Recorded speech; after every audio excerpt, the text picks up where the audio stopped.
Good evening. It is Tuesday, April 26th, a number of days after the first episode of the new season of Doctor Who has aired. I am Mike Egan, and I feel like a game show host because I'm holding this microphone to my face for reasons that will be explained after an intro.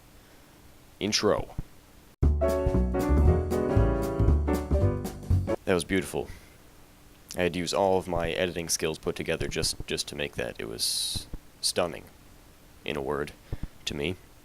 I'm testing out my new microphone and it doesn't get great sound when it's far away from my face, so this was, I think, a bad purchase choice.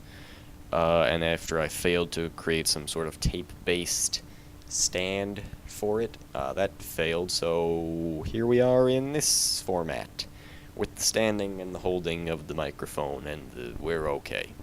Right off the bat, I have to apologize because I am getting over a cold, so I sound weird and slightly nasally and monotone. When I'm over this cold, I will only sound monotone. So my name is Mike. You can call me Egan. You can check out my channel for a better understanding of why. Most people do, and that's cool. I actually prefer it a little bit. I'm not entirely sure why. I'm a high school senior. I will be graduating this year.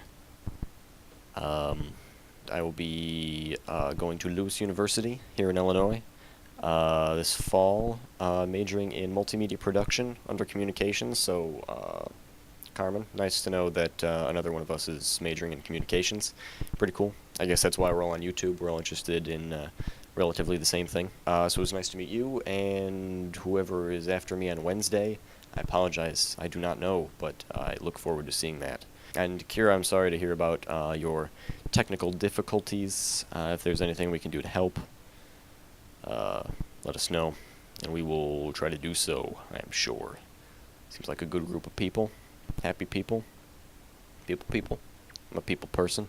Alright, time to stop rambling. It's time to start talking about Doctor Who. I started watching Doctor Who, how many years ago? I think it was 3 or 4 years ago. We started in on season 2. Actually, kind of a funny story of how, kind of connected to how we got into Doctor Who. Me and my sister is we. I'm not sure why I mentioned that. But we watch it together. PBS was airing marathon of season 1 with Christopher Eccleston. And I was just sitting here in my room, and I flipped on the TV, and I just happened to, flip past it. And I was like, oh, that kind of looks cool. Oh, but I don't watch that. I don't know what that is. And I just kept going, and then I don't know, I just shut off the TV. I don't even know why I went there, but it turns out the same night my sister was watching the same random piece of the same random episode, which is odd because we later ended up getting into Doctor Who quite heavily. As you can see, I'm on a Doctor Who collab channel. Who'da thunk? But then we really got into it with season 2 with David Tennant, who is the best doctor there ever was. Don't argue with me, because I will find you. Also a big Russell T Davies fan. I was really sad to see him go with David Tennant. He is the best writer. I haven't seen any old Who.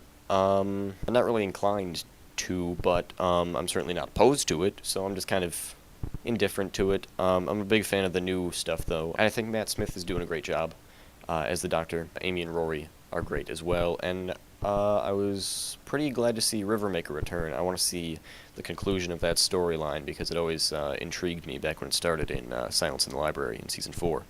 Okay, so let's jump into Season 6, Episode 1, The Impossible Astronaut. First of all, who is this astronaut? This is going to bug me. I mean, helmet goes up, little girl, what? What is that? I do not know. Oh, you can really tell I have a cold. And then the monster, these aliens that you forget as soon as you stop looking at them, that is a stroke of writing brilliance. Oh my god. While I am not a big fan of Stephen Moffat, he is great at creating monsters. He did Blink, which is one of my favorite episodes of all time. He did Silence in the Library with the Vashta Nerada. Beautiful. Loved it. And then back with, in Season 1, The Empty Child, during the London Blitz, with the things that make the gas masks on your face. Are you my mummy?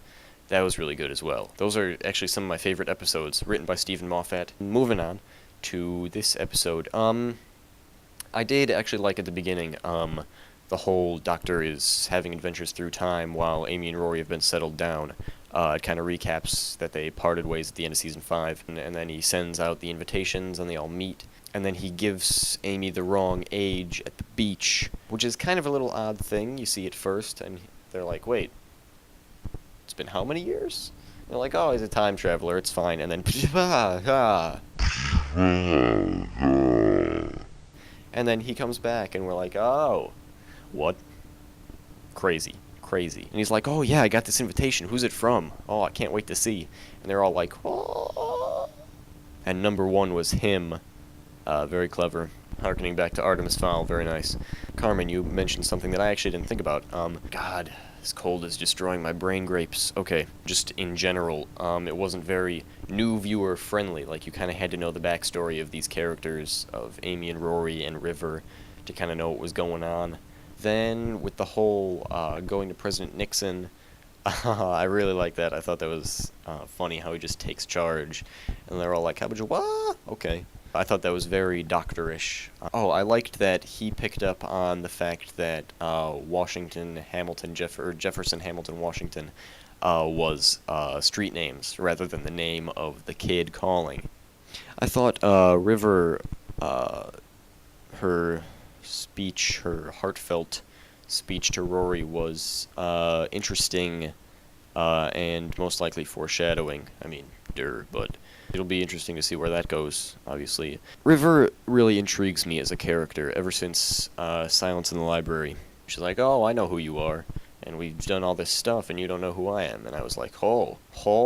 And the whole fact that she's a criminal and a prisoner, and they keep saying, oh, who did you kill? Why are you in prison? I am sure I have been rambling in your ear for far too long now. I agree with you, Carmen, that we should have catchphrase, but until then, let's just say catchphrase at the end of all the videos. Fun way to remind ourselves that we need catchphrase. So that is about it for my video. You can check in the bottom doobly description for links to my 2 channels, because I'm a shameless self-promoter. So yeah, that is it. This was Tuesday. I am Egan. So I'm not sure who's after me on Wednesday. I apologize, Wednesday person, but I look forward to your video. Carmen, I enjoyed your video. It's going to be nice working with you. This is my first collab channel, so yeah, looking forward to working with all you peoples. And that is going to be about it. Catchphrase. Goodbye.